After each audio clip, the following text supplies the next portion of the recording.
cùng đến với chương trình Giải mã tình yêu. Ngày hôm nay chúng ta có thêm hai cô gái rất là xinh đẹp, những gương mặt rất là mới lần đầu tiên tham gia chương trình, đó chính là nữ ca sĩ Trương Bảo Như. Bên cạnh đó là diễn viên người mẫu Danh Hiền. Được phỏng vấn hai cô gái một chút xíu là không biết là cái kinh nghiệm về chuyện tình yêu cô gái là như thế nào. Xin mời Như. Nếu mà nói về tình yêu thì Trương Bảo Như cũng không dám nhận là mình có nhiều kinh nghiệm lắm đâu. Chỉ vài năm 7 mối tình thôi. Hả? Không Trời phải ơi. mà mọi người có nhận ra không, tại vì Như á, là bạn của chị Mai Phương mà chị Mai Phương rất hay kể những câu chuyện của bạn em, nên tôi nghĩ là có nhiều câu chuyện đó. Là có khi nào là người này không? Chồng tin vợ không? Tin không? Không tin lắm. Nếu mà chưa tin về gửi link cho con mấy tập trước. Thế còn Danh My thì sao? Xin chào mọi người. Hôm nay thì mình tới đây để hy vọng là nghe được nhiều những cái câu chuyện mà mọi người chia sẻ để có thêm nhiều kinh nghiệm về tình yêu để không bị thất tình nữa. Để không bị thất tình nữa hả? Sao có cảm giác giống như là mong ước của tất cả những con người đang ở đây vậy? Vậy là hợp rồi đó, không sao đâu, vậy là hợp rồi. Bên cạnh đó chúng ta vẫn còn có biệt đội soái ca rất là điển trai, đó chính là GA Nguyễn và Vmax. Và ngày hôm nay sẽ có thêm một diễn viên, có thể nói là một soái ca mà Quang Bảo rất là ngưỡng mộ, bởi vì biết từ rất là lâu rồi, nhưng mà ngày hôm nay mới được gọi là đứng chung một chương trình, đó chính là diễn viên anh Tuấn.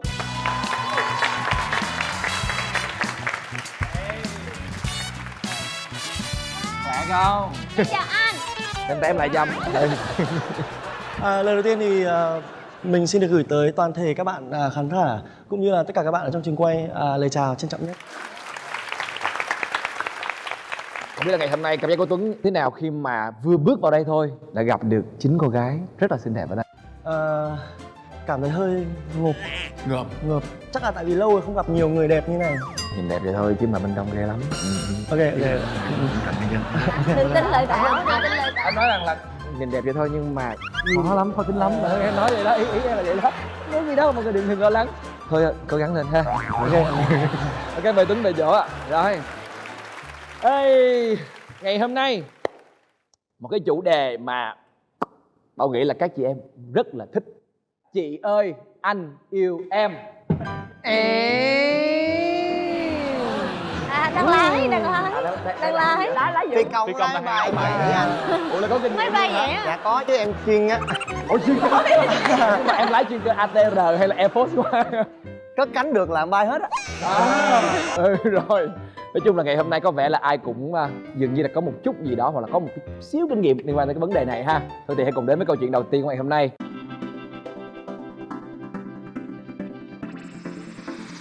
Câu chuyện đầu tiên đó chính là cậu nhóc chuyên giật tóc.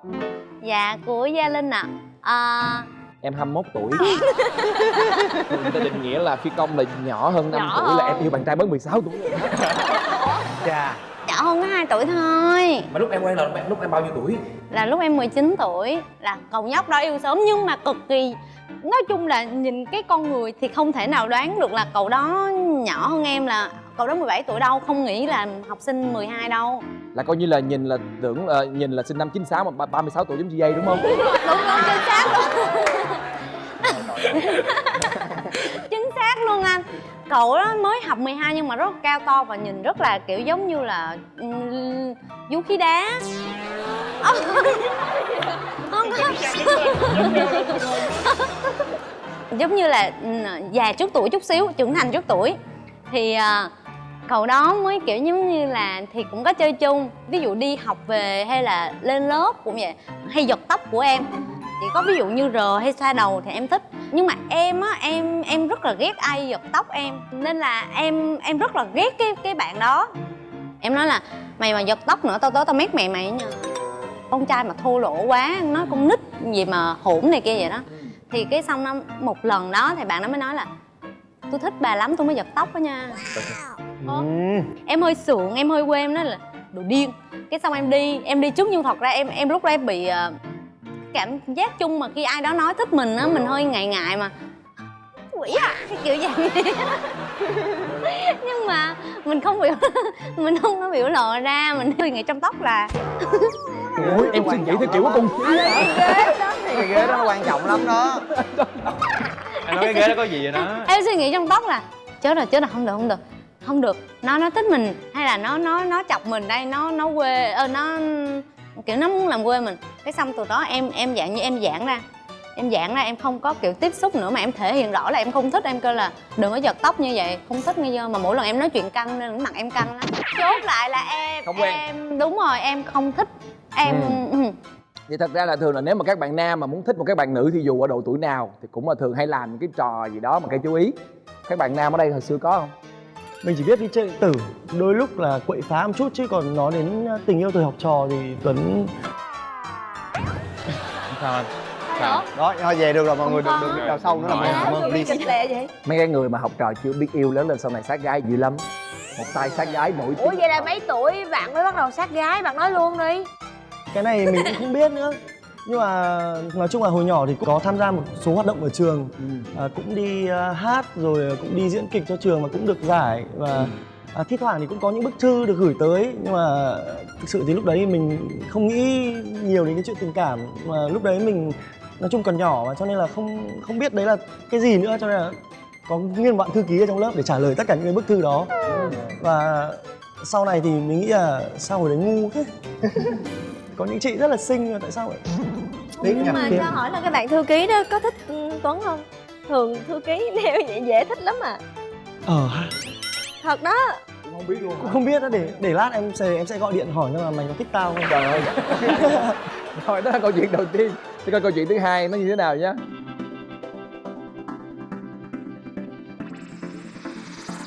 Liệu rằng nó có thú vị hơn hay không? Hay ngại lúc nói chuyện tỏ ra ghen với những người gần gũi với bạn gái? Câu chuyện này là của ai vậy? Dạ của em. Rồi xong. 2, 3, vô. Anh Bảo ơi, em trước khi nói em cũng xin phép anh Bảo là anh Bảo đừng nhìn đồng hồ và tạo áp lực với em. Tại vì một cái tâm thế thoải mái thì em có thể kể một câu chuyện thật là thú vị và hấp dẫn được nha Bảo nha. Mấy anh ơi, mấy anh giúp em từ ngồi nha. Cảm ơn. Thời niên thiếu của em thì anh cũng biết rồi đó. Rồi em thấy hiểu rồi đó. Thì em là một cái gương mặt rất là khả ái và nổi bật trong một cái câu lạc bộ kịch đó. Thì tất cả mọi người rất là chú ý đến em. Thì trong đó là có một cái bạn kia nhỏ hơn em 2 tuổi. Hồi đó là em là 16 tuổi. Bạn kia nhỏ hơn 2 tuổi, là bạn đó 14 tuổi đúng không? Chơi. Thời niên thiếu. Đó, thời niên thiếu mà. Thì đó em hoạt động trong câu lạc bộ kịch thì tập một thời gian cái tự nhiên bạn này á cứ đòi chở em về. Mà nhà hai đứa thì cũng gần nhau, hình như cách có mấy con hẻm thôi à. Xong rồi chở về giùm thì em cũng bình thường thôi. Tại vì ba mẹ thì cũng bận á, nên là thôi bạn chở về thì cho bạn chở về. Rồi nãy giờ câu chuyện chưa thấy đi vô trong nội dung luôn, cái trọng tâm luôn á. Một chút thôi là Này là tóm tắt rồi hả? em. Thì tới giờ đi ngủ ở trong Xong rồi cái chở về, xong rồi bạn hỏi là muốn ăn gì không. Hồi đó bạn nhỏ nhưng mà bạn rất là có tiền nha, gia đình bạn. Trời ơi, được cái là bạn được ba mẹ cho tiền nha, ghê lắm. Hai. Bạn hỏi là muốn ăn gì này kia các kiểu. Xong bỗng nhiên một ngày đẹp trời nọ bạn hỏi em là ủa Trâm có bạn trai chưa? Hồi đó còn nhỏ mà em đâu biết gì đâu. Em nói là hỏi làm gì. Xong rồi bạn này mới nói là Chưa hết luôn á, hết bài nhảy em chưa hết luôn á. Ủa nó mới vẫn còn cái gì mà vòng hồi nhỏ đó anh mà chưa thấy gì hết. Anh cười với anh tập trung nè. Hỏi là có bạn trai chưa, em hỏi là hỏi làm gì. Cái xong rồi bạn nó kêu là thì Trâm cứ trả lời đi rồi tôi sẽ nói cho bạn biết. Nói chung là em không muốn trả lời cái câu hỏi đó. Rồi em đánh trống lãng qua chuyện khác. Cái bạn mới hỏi là ủa sao không trả lời. Cái em mới nói là em không thích bàn tới chuyện này nữa. Thôi nói chung là mình tập kịch thì mình lo tập kịch đi. Nói chung là ba mẹ mà biết được thì mất công là ba mẹ không thích này kia. Rồi kết thúc nè.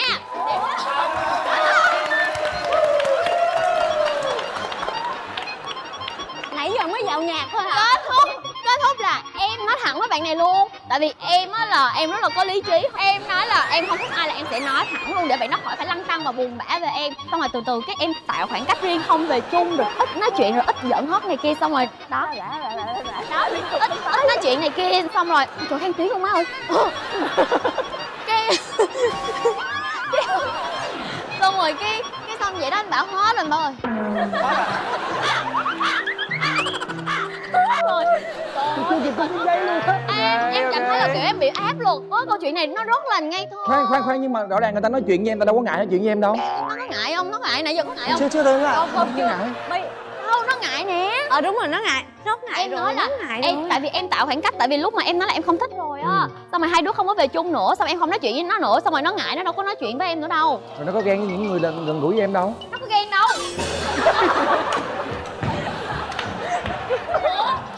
Vậy là không có vấn đề gì hết đúng không? Hình như em nhớ được một chi tiết rồi, nhớ rồi là đúng rồi, có một chi tiết rất là quan trọng là hình như là nó thấy em á tập kịch với mấy nhóm bạn trai khác, xong rồi nó thấy em nói chuyện với mấy bạn trai kia, hình như nó có không thích, nó có bực bội. Thằng này nó có ghen nè. Nó có ghen á anh. Rồi không biết ở đây là có cô gái nào mà còn có một cái mối tình học trò nào mà cũng như là được một cái bạn lớp dưới thích mình không? Thanh Hy có không? Dạ em như em nhớ là cũng có. Hình như lúc đó em học lớp 8 á, là cái bạn kia mới học lớp 7 thôi. Một xuống. Là tại vì ở đó em yêu sớm lắm. Hồi lớp 1 là em biết thư tình rồi đó. Trời ơi dễ sợ. Cái là có một cái bà chị đó chơi thân với nhau á, thì cái hôm đó chị đã nói là em của chị thích em. Em mới hỏi chị là em của chị là ai mà sao biết em mà thích. Cái xong đó là bữa đi ăn hủ tiếu đi ngang qua thấy thích. Cái xong rồi cái hôm đó là em về ngoại chơi thì cũng tình cờ bạn nó cũng đi chơi chung luôn, thì cũng gặp nhau. Rồi cái xong rồi bạn nó nói thích em thấy cũng thích. Cái sau này ba mẹ em biết là em với bạn nó thích nhau thì mới bị chửi là nó còn nhỏ mà sống là học hành mà yêu đương rồi gì, sau là hả vậy đó, ba mẹ không cho quen nữa. Nói chung là cấm luôn. Sau một thời gian không gặp nhau nữa thì bạn nó thích cái bạn khác là cũng trong nhóm bạn của em luôn. Không, thật ra nhá, cái chuyện mà bây giờ mình lớn á, mình thích một ai đó lớn tuổi hơn, chuyện đó nó không còn là quá quan trọng nữa. Nhưng mà cái thời nhỏ nha, mà kiểu là mình thích một cái chị lớp trên hoặc là được một cái chị lớp trên thích là cảm giác nó lạ lắm. Mới có lớp 6, 7, lớp 8 mà tự nhiên có người lớn tuổi hơn mình 1-2 tuổi thích, kỳ lắm. Bây giờ mình thử câu chuyện thứ 3 coi.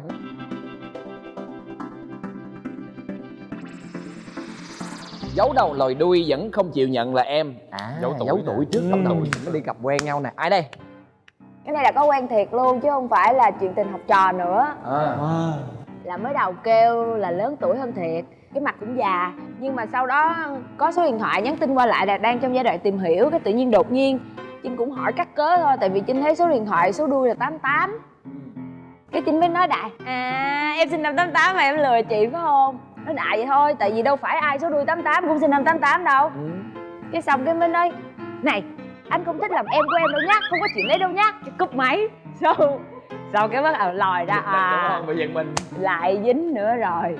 Lại dính nhỏ tuổi hơn nữa rồi. Thực ra cái chuyện mà che giấu thân phận để mà đi gặp cái gì lớn hơn á thì cũng rất là nhiều, xảy ra rất là nhiều. Không biết các bạn nam ở đây có bao giờ là mình phải che giấu thân phận của mình, số tuổi của mình để mình đi làm quen chị gái lớn hơn không? Bị mắc Đi gãi giờ quá nghe có vẻ như là đúng bài đi quá rồi. kìa. Cũng có nhiều cái tình trạng cũng hơi khó. Ví dụ vừa vô cái thì đương nhiên đàn ông là mình vô mình phải chào em. Mà không lẽ mà ngồi hỏi tuổi, ngồi cái mình là nhỏ hơn. Bây giờ phải kiếm cách làm sao để che giấu cái thứ đó mới khó. Qua ngày hôm đó được làm anh, xong qua ngày hôm sau mới nhắn tin đó anh sinh năm nhiêu này nọ. Anh nhỏ tuổi hơn đó. Nhưng mà cho anh được xưng làm anh đi được không? Đó dạng vậy. Tại muốn được bao bọc, muốn che chở là bên kia liền. Còn Tuấn với chị ấy có bao giờ phải che giấu thân phận không? Em phân liền tại chỗ em 96. Bởi vậy em mất nhiều mối lắm đó chị ơi. Không thiệt, thực ra đó giờ là mình cũng thẳng thẳng tuổi mà có gì đâu đâu phải ngại. Nhưng mà nếu mà đã muốn che giấu thân phận á, mà muốn nói cái số tuổi đó là phải biết là mình sinh năm bao nhiêu, cái thứ nhất. Phải biết thứ hai là phải biết là sinh tuổi gì mệnh gì, cái này nọ kia luôn. Có nhiều người che giấu thân phận hay lắm. Hỏi bao nhiêu tuổi? 87. Tuổi con gì? Đứng hình. Cho nên là phải tìm hiểu rất là kỹ cái tuổi mà mình muốn nói. Đó là cách che giấu thân phận rất là tốt. Không, anh chỉ chỉ thôi chứ anh không có. Anh không bao giờ anh cần phải làm như vậy chứ. Rồi câu chuyện thứ tư để coi nha.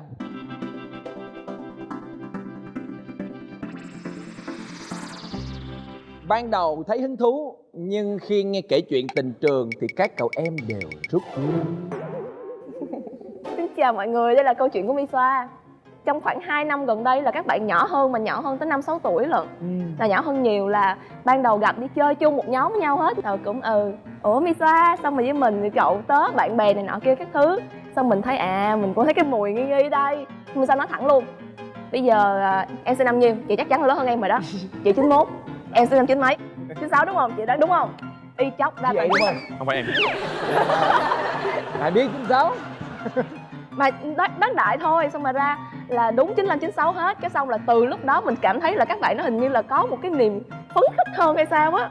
là cứ là tấn công xong mà rất là ngọt ngào, rất là dễ thương. Mà Misa thì là thẳng thắn luôn, nói là không có thích quen bạn nhỏ tuổi, chỉ thích quen những người lớn tuổi hơn thôi. Mình cảm thấy có cảm giác an toàn hơn với những người lớn tuổi. Nhưng mà trong khoảng 2 năm gần đây có quá nhiều bạn không, cho nên là nhiều lúc Misa cũng nghĩ là có khi nào mình thử quen một bạn nào đó nhỏ tuổi hơn coi như thế nào, có ngọt ngào, có dễ thương hay không. Mà Misa cũng có cho một bạn một cơ hội, một buổi hẹn.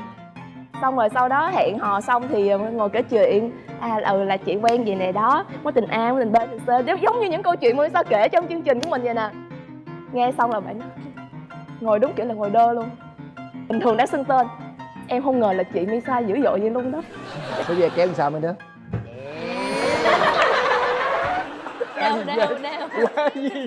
Đều đặn. Câu chuyện của Misa thì lúc Vân có cảm thấy có một cái trường hợp nào giống mình chưa? Tất nhiên là lúc hay có nghĩa là nhỏ tuổi cũng được nhưng mà đừng có con nít quá. Với lại nhìn bề ngoài nhìn nó lịch lãm một xíu thì lúc sẽ không có vấn đề gì hết, không có ngại về chuyện tuổi tác. Tuổi tác cũng không có. Đúng rồi, không vấn đề, nhưng mà đúng rồi, với lại cách ứng xử. Các bạn nam thấy như thế nào? Thực ra thì trước đây Tuấn có quen một người bạn gái lớn hơn 3 tuổi. Trong vòng thời gian 3 năm rưỡi. Thì chắc là mình là chuẩn phi công rồi. Dạ, chuẩn. Và gắn hà với cái hơn. thì thực sự cái cảm giác mà khi quen một người lớn hơn tuổi nó, thứ nhất là khi mà mình còn chưa ổn định về tài chính, ổn định về cuộc sống, thì khi mình quen một cái người lớn hơn tuổi thì cái cảm giác trong chuyện tình yêu nó rất là an toàn, nó không khiến cho mình phải suy nghĩ quá nhiều, không có áp lực nhiều. Và chỉ có một cái ngại duy nhất, đó là khi mà phải nói với gia đình là mình đang quen một người hơn 3 tuổi. Thì cái đấy là cái trở ngại lớn nhất khi mà quen một người lớn hơn tuổi thôi. Còn với mình, với bạn gái cũng như là với bên ngoài thì mình cảm thấy không có gì là phải. Em thấy nó kể cho ba mẹ nghe cái chuyện đó. Mẹ em á, em hỏi bạn gái mày đâu? Dạ. Và mẹ nhiêu tuổi? Lớn hơn con 3 tuổi. Đù, gắt kìa. Em quá hồn luôn. Ý là lớn em 3 tuổi là bằng tuổi Phương Linh đó đúng không? Em có bao giờ thích một người nhỏ tuổi kiểu như Jay không? Còn là nhỏ hơn nhưng mà chững chạc hay là như thế nào? Đến hiện tại thì em chưa có cơ hội để quen với một ai nhỏ tuổi hơn hết. Chứ em thấy là có nhiều người có những cái mối tình chị em rất là dễ thương luôn. Nhưng mà tại vì bản thân em á, em thích một cái người mà chững chạc, trưởng thành, nó chín chắn một chút. Thì em không có may mắn gặp những người xung quanh em mà nhỏ tuổi mà có được cái tính đó. Đúng rồi, rất là bị con nít. Và cái phong cách của người ta cũng không có phù hợp với cái kiểu em thích luôn. Cho nên là em không có ấn tượng gì với một bạn nào mà đã nhỏ tuổi hơn hết á, đến hiện tại. Thực ra thường thì là phụ nữ là sẽ thích những ai lớn tuổi hơn, trưởng thành hơn. Cho nên là nếu như mà có quen các bạn nam nhỏ tuổi thì thường là sẽ là phải tầm qua 25 rồi thì mới bắt đầu là mình mới tạo cơ hội với các bạn trẻ hơn. Tại vì lúc đó các bạn cũng đã bắt đầu lớn đi làm. Thường là đàn ông phải đi làm rồi thì họ mới bắt đầu họ có những cái trải nghiệm xã hội thì nó sẽ tốt hơn. Cái này chắc là phải hỏi kinh nghiệm của chị Mai Phương. Thì hy vọng là có câu chuyện đó của chị Mai Phương ở trong này. Để coi câu chuyện tiếp theo của ai nha.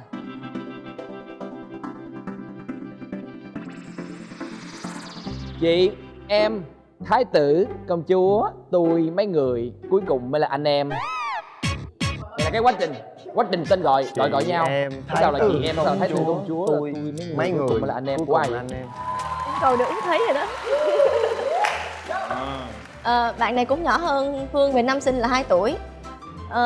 Thật ra trước bạn này thì Phương cũng có quen một người nhỏ tuổi hơn, nhưng mà tại vì không biết, vì người đó lớn quá, với lại cũng kiểu như là làm việc chung á, thì ngay từ đầu đã gọi là anh em rồi, cho nên là nó không có vấn đề gì cả. Nhưng mà chỉ riêng cái trường hợp này thì tại vì nó hơi bị khúc mắc là tại vì chơi với nhau trước rồi. Gọi là chị em kiểu như vậy á, một quãng đường rất là dài, cũng khoảng tầm 2-3 năm. Rồi bạn ấy thì luôn ở bên cạnh Phương, chăm sóc Phương. Thì có đến một cái giai đoạn là tự nhiên hai người thân hơn mức thân bình thường. Tức là bất kỳ một cái cuộc đi chơi nào hay là cuộc họp nào, tức là bạn ấy đi làm ở đâu là bạn bữa nay em đi này nè, chị đi với em nha. Hoặc là bữa nay chị có làm gì không, ra đi nhậu chung với em, kiểu vậy đó. Tiếp đến là cũng có trạng thái là cái kiểu mà thích khi ở bên cạnh người đó. Lúc đầu thì chỉ là gặp cũng được, không gặp cũng được, kiểu người ta quan tâm mình thôi, kiểu như vậy.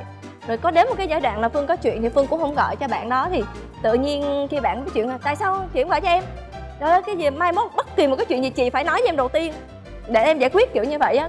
thì lúc đó là mình biết là mình có bắt đầu có chút xíu cảm tình. Nhưng mà Phương bị một cái bệnh là Phương cũng không có cảm giác là muốn quen với người nhỏ tuổi hơn. Mình thích quen những người phải giỏi hơn mình, phải trưởng thành hơn mình, phải chỉ dạy mình, chứ không thể nào mà mình nghĩ mình quen những người nhỏ hơn để mình đi chỉ dạy người ta, kiểu nó sai sai sao á. Thì bạn này thì bề ngoài thì cũng nhìn cũng chững, cũng lớn hơn Phương chứ cũng không đến nỗi là nhỏ hơn Phương. Rồi sau đó mọi người thì chơi với nhau trong một cái group. Trong group đó thì cũng có bạn Phương. Thì trong cái group đó được đặt là hậu cung, trong đó có vua hoàng tử này nọ, như hoàng hậu, thì trong đó bạn này được là thái tử, Phương là công chúa. Kiểu như vậy. Rồi mọi người trong nhóm cũng kiểu chọc nhưng mà cũng thật ra là mọi người cũng không có muốn là quen với nhau, tại vì sợ là chị em quen nhau thì thường là đang chơi với nhau mà quen rồi khó chơi lại với nhau lắm. Rồi cái sau đó đến cái giai đoạn là thích rồi thì chuyển qua là xưng tôi với mấy người.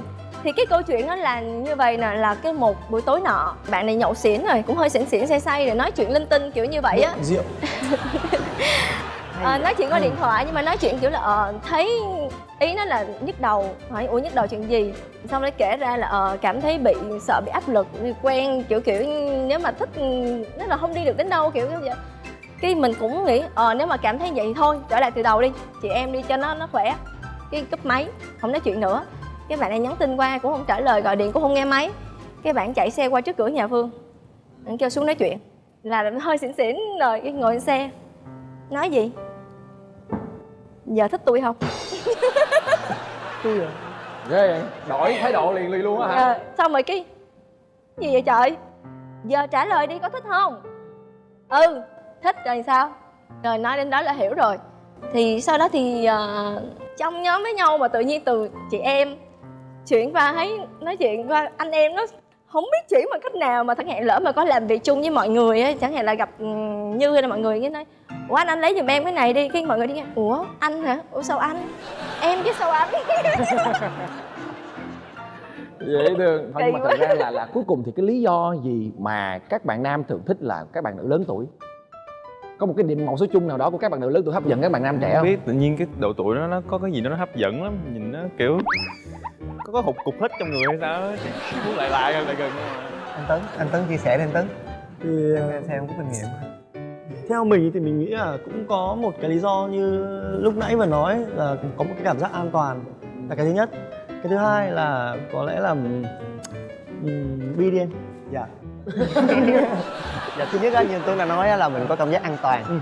Và cái thứ hai thì em nghĩ là người ta đủ cái độ tuổi người ta cảm nhận được mình sâu sắc hơn. Mình không nói là nhỏ tuổi không cảm nhận được nhé, nhưng mà lớn tuổi hơn thì nó lại có một cái cảm nhận sâu sắc khác nữa. Và nó rất là tỉ mỉ, nó có những cái bài tỉ mỉ mắc cười lắm. Thí dụ nói chung là có chiêu thức phải không? Họ biết cách chăm sóc. chắc là có chiêu, ví dụ như con gái hay có cái chiêu nhẹ nhẹ vậy nè, nhẹ nhẹ không phải đau nhưng mà nhẹ nhẹ, cái là mình quay qua cái là tự nhiên mình không biết làm sao ngay lúc đó mình lại bị say nắng ngay lúc đó luôn. Đơ kêu em liền gì vậy em. Kiểu như là truyền điện vô chuyển liền vậy đó. Rất là dễ thương. Rồi câu chuyện tiếp theo nè.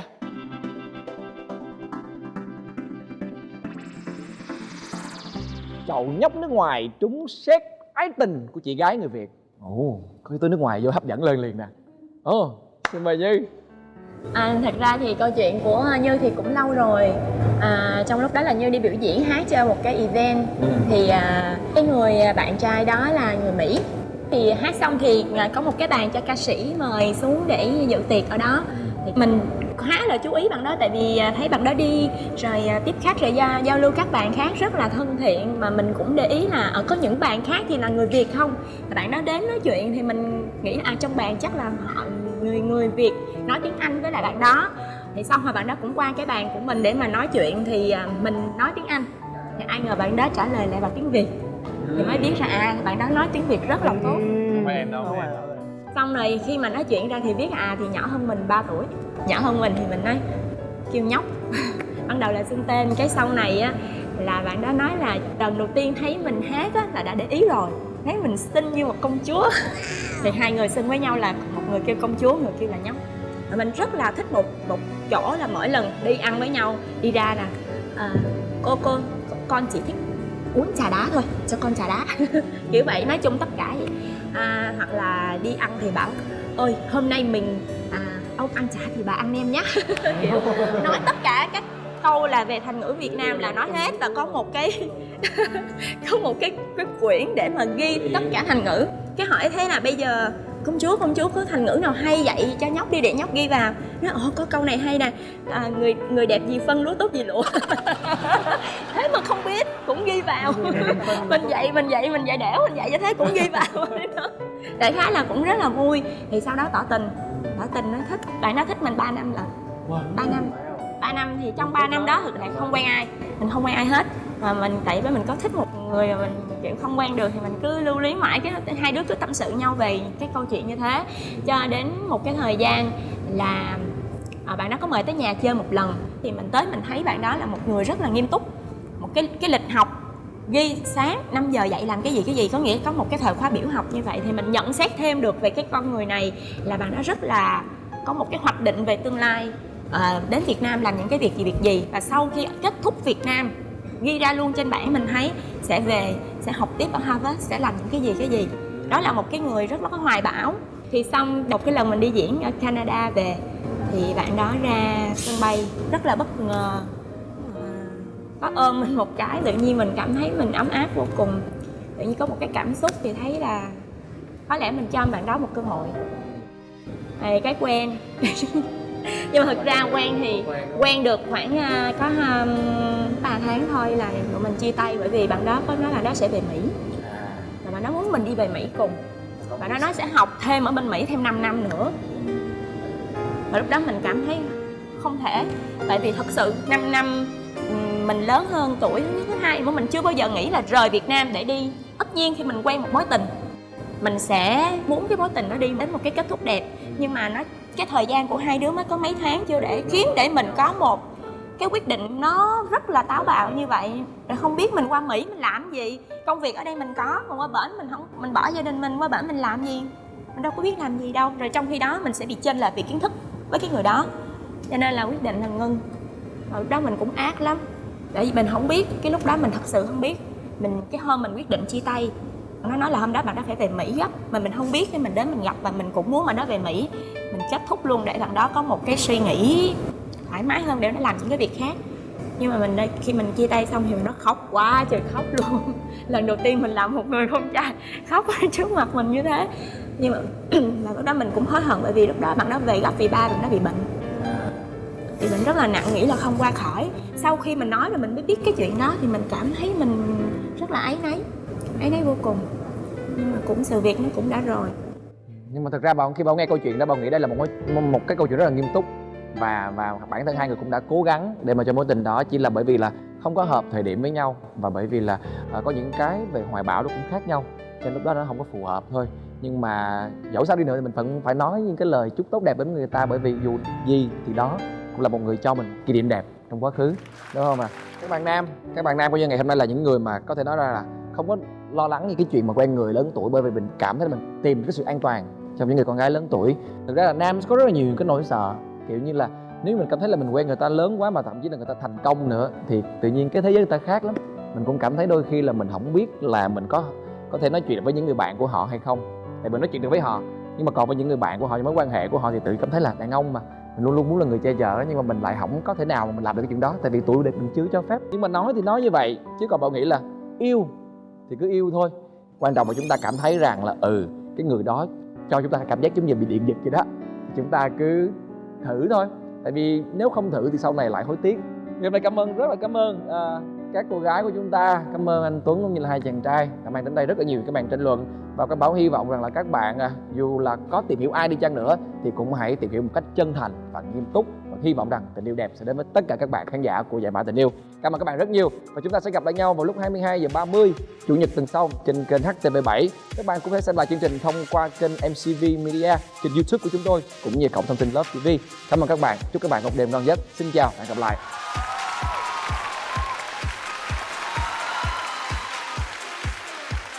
Bye bye, see you.